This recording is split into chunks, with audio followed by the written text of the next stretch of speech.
নমস্কার, welcome back to Bong bookish. আমি মোহনা। অনেক দিন পরে আবারও একটা বইয়ের রিভিউ নিয়ে চলে এসেছি এবং জুলাই মাসে এই দুটো বই আমি পড়ে শেষ করেছি। এবার দুটো বই মূলত একটি সিরিজ এবং সেই সিরিজের ওই দুটো বইই আছে এবং ওই দুটো বই পড়ে শেষ করেছি জুলাই মাসে। তো ফলে মনে হলো যে বইগুলো নিয়ে প্রচণ্ডভাবে ভীষণভাবে কথা বলা দরকার, তাই বইগুলো নিয়ে কথা বলতে চলে এসেছি। তো শুরু করা যাক বইগুলো নিয়ে কথা বলা। 3, 2, 1 যে বই নিয়ে কথা বলবো সেই বইয়ের নাম হচ্ছে যাত্রী। এটা হচ্ছে যাত্রী প্রথম খণ্ড এবং এটা হচ্ছে যাত্রী দ্বিতীয় খণ্ড। তো যাত্রী প্রথম খণ্ড এবং দ্বিতীয় খণ্ড দুটোই প্রকাশিত হয়েছে সৃষ্টিসুখ থেকে এবং লিখেছেন দেবজ্যোতি ভট্টাচার্য। যাত্রী 1-এর মুদ্রিত মূল্য 249 টাকা আর যাত্রী 2-এর মুদ্রিত মূল্য হচ্ছে 199 টাকা।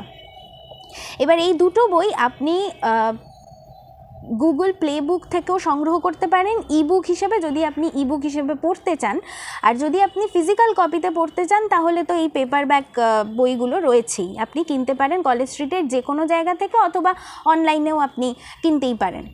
তো এবার বইয়ের বিষয়বস্তুতে আসা যাক। এই দুটো বই একটা সিরিজ, একটা কন্টিনিউয়েশন, আপনি পার্ট 2টা আগে পড়লে কিছুই বুঝতে পারবেন না। তো মূলত গল্পটা লোকগান কেন্দ্রিক, এই উপন্যাসটাই পুরোটা লোকগান কেন্দ্রিক। তো এখানে বেশ কয়েকটা চরিত্র আছে। আমাদের প্রধান যে চরিত্র তার নাম হচ্ছে শোভন।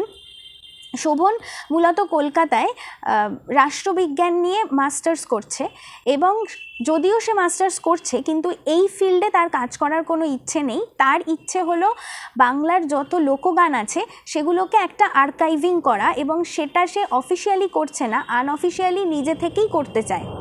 যেহেতু তার বাবা এই গান লিখতেন, অনেক ফোক গান লিখেছেন এবং যথেষ্ট তিনি তার সুখ্যাতি ছিল গান লেখায় এবং তার গান এখনও গাওয়া হয়। তো সেই জন্য সেই ব্যাপারটা সে রক্তেই পেয়েছে। তো ফলে সে গান শুনতে তো খুব ভালোবাসেই, নিজেও খুব ভালো গান গায় এবং চায় যে এই গানগুলোর একটা রেকর্ড থাকুক, যেটা সাধারণত ফোক গানের থাকে না। তার দুই বন্ধুও এখানে মূল চরিত্র, একজন হচ্ছে সমাদৃতা, একজন হচ্ছে উত্তম। এরা দুজনেও তার সাথে একই সাথে রাষ্ট্রবিজ্ঞানে মাস্টার্স করছে, কিন্তু তাদের দুজনের মূল উদ্দেশ্য সম্পূর্ণ আলাদা। তারা দুজন চায় যে একটা সরকারি চাকরি করতে এবং তারা তার জন্য সেই চাকরির পরীক্ষাও দিচ্ছে। তো এই 3 বন্ধুর গল্প দিয়ে প্রথমত উপন্যাসটা শুরু হয়। তারপর আস্তে আস্তে অনেক মানুষ আসেন, অনেক পরিবর্তন আসে। এই যে যাত্রাপথ, যেখানে শোভন চাইছে সে ফোক গানকে আর্কাইভিং করবে, সেই যাত্রাপথটা খুব একটা সহজ সরল হয় না। আস্তে আস্তে প্রচুর বাধা আসতে থাকে, প্রচুর প্রতিকূলতা আসতে থাকে। অনেকে এসে জোড়েন, আবার অনেকে ছেড়েও চলে যান। তো ফলে এটা একটা লম্বা রাস্তা হয় এবং সেই লম্বা রাস্তাটাই আমরা এই দুই গ্রন্থে, সেই লম্বা রাস্তা দিয়ে আমরাও হাঁটি এবং সেই লম্বা রাস্তাকে আমরাও এক্সপ্লোর করি খানিকটা।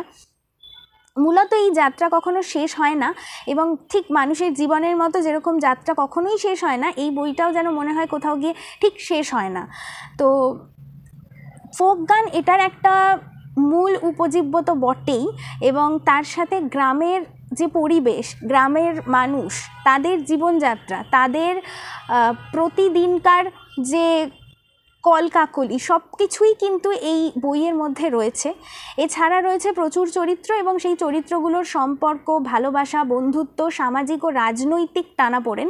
রাজনৈতিক টানাপোড়েনটা ভীষণভাবে রয়েছে, কারণ যখনই কোনো মানুষ কিছু কাজ করতে চায় এবং সেটা অফিসিয়ালি নয়, আনঅফিসিয়ালি, এবং সেটা হয়তো ভালো কাজ, তখনই রাজনৈতিক বাধা একটা বড় বাধা হয়ে দাঁড়ায় এবং সেটা এখানে খুব সুন্দরভাবে লেখক ফুটিয়ে তুলেছেন।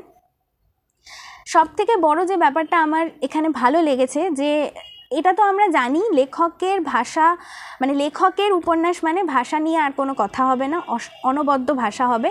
আর গ্রাম্য পরিবেশের বর্ণনা আমার মনে হয় দেবজ্যোতি স্যারের থেকে বেশি ভালো আর কেউ দিতে পারেন না, অন্তত এখনকার লেখকদের মধ্যে।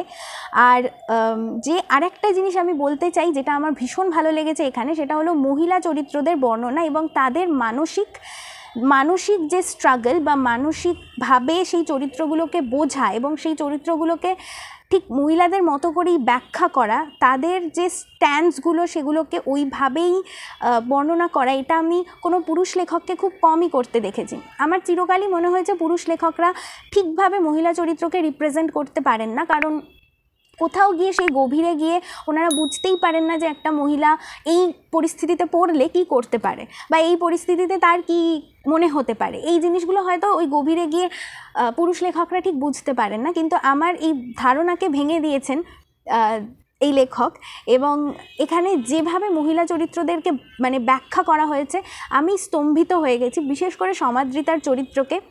সাধারণত সমাজে কোনো স্ত্রী যদি একটা প্রবলেমেটিক ম্যারেজ থেকে বেরিয়ে আসতে চায় তখন সেই স্ত্রীকেই দোষারোপ করা হয়, এবং সেই দোষারোপ এখানেও করা হবে, কিন্তু লেখক দেখাবেন এটাও যে সেই মহিলাটি কি পরিমাণ স্ট্রাগলের মধ্যে দিয়ে যায় এবং কি পরিমাণ পার্সোনাল স্ট্রাগলের মধ্যে ছিল বলেই সেই জায়গাটা থেকে সে বেরিয়ে আসতে চেয়েছে। এই এত সুন্দরভাবে জিনিসটা উনি দেখিয়েছেন এই বইটাতে যে আমি মুগ্ধ হয়ে গেছি।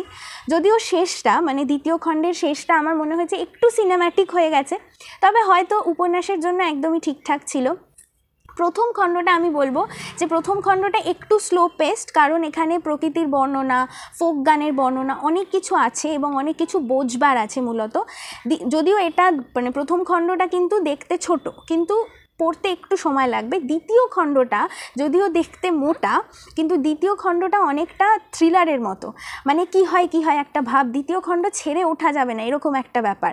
প্রথম খণ্ড থেকে আপনি খানিক বিরতিও নিতে পারেন, কিন্তু দ্বিতীয় খণ্ডে আপনি বিরতি নিতেই পারবেন না, এক নিঃশ্বাসে শেষ করতে হবে এরকম। তো আমার তো বেশ ভালো লেগেছে এই বই দুটো, এবং যারা খোঁজেন যে সামাজিক রাজনৈতিক সমস্ত কিছু মেলানো মেশানো বই পড়বেন তাদের জন্য এই বইটা একদম পারফেক্ট। লোকগান যারা ভালোবাসেন না তাদের জন্যও এটা পারফেক্ট।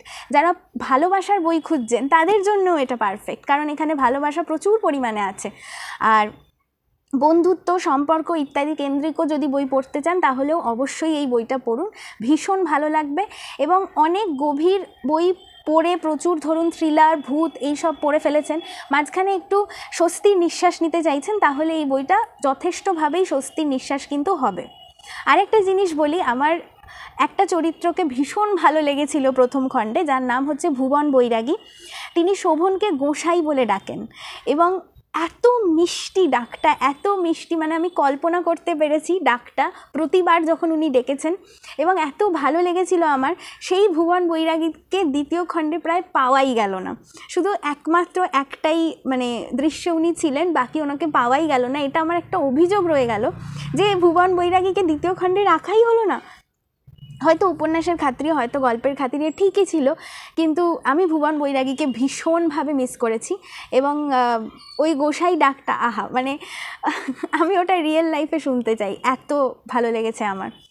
ভাষা, লেখা ইত্যাদি নিয়ে তো কোনো কথা একেবারেই বলবো না, তবে কিছু কিছু বানান ভুল, খুবই ছোট ছোট বানান ভুল কিন্তু রয়েছে বইটাতে।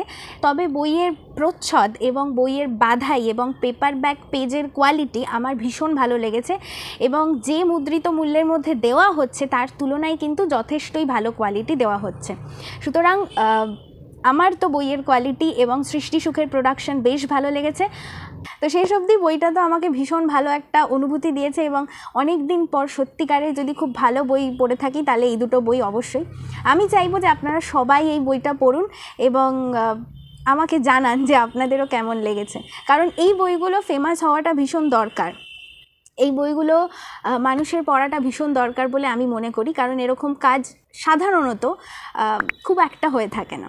ধন্যবাদ, আশা করি ভিডিওটা ভালো লেগেছে। যদি ভালো লেগে থাকে তবে অবশ্যই লাইক, শেয়ার, কমেন্ট করে দেবেন, আর সাবস্ক্রাইবও করে দেবেন।